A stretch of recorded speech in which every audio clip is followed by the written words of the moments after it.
il faut que l'Église d'aujourd'hui vive une profonde réforme dans les cœurs. Et si je vous pose la question aujourd'hui, qu'est-ce qu'un chrétien ? Vous allez certainement me répondre qu'un chrétien, c'est quelqu'un qui croit que Jésus est le sauveur du monde.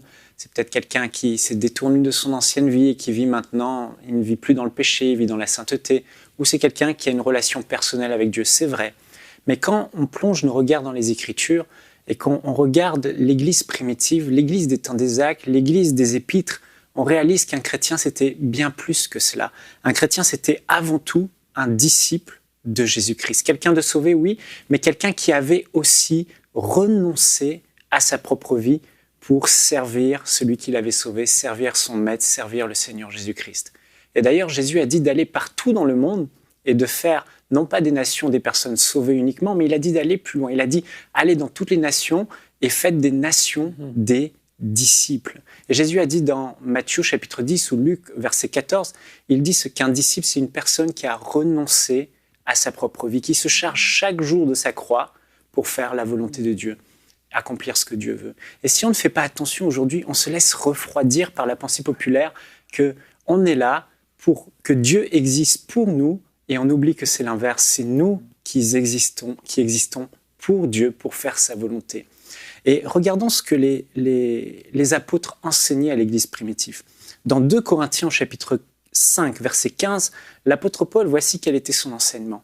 Il donne la définition du chrétien. Si Christ est mort pour tous, c'était afin que ceux qui vivent ne vivent plus pour eux-mêmes, mais pour celui qui est mort et ressuscité pour eux. Il n'y a rien à rajouter. Leur raison d'être en tant que chrétiens nés de nouveau, passer de la mort à la vie, c'était maintenant de vivre pour le Seigneur Jésus. Leur vie ne leur appartenait plus, mais leur vie était la propriété de Dieu.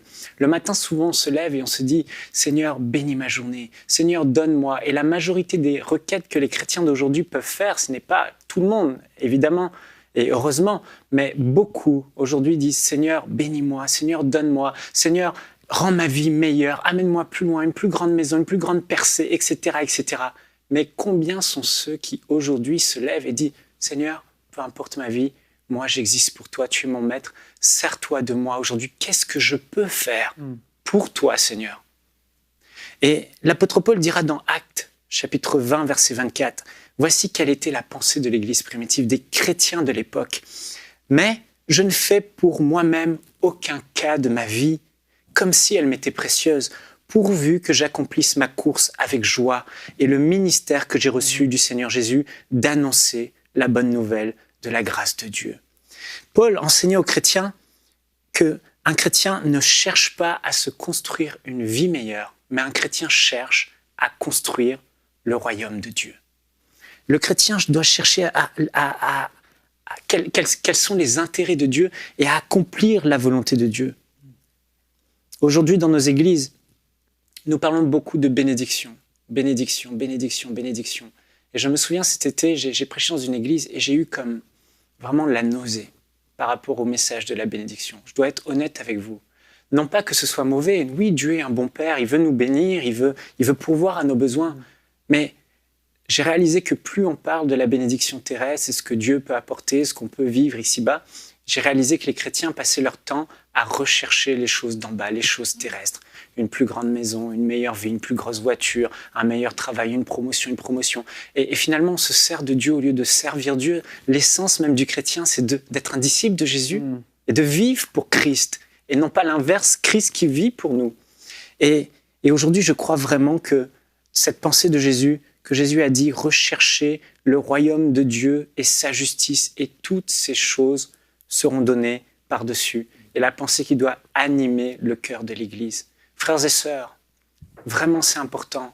La Bible dit de rechercher les choses d'en bas, de rechercher les choses d'en haut, d'être attaché aux choses d'en haut et de ne pas rechercher les choses d'en bas.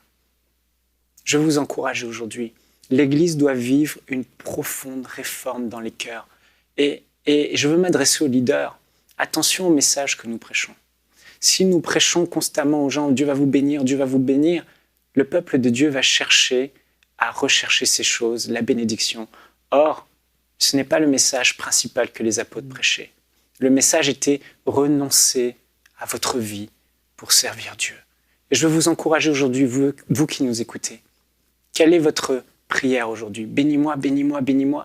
Ou Seigneur, ma vie t'appartient.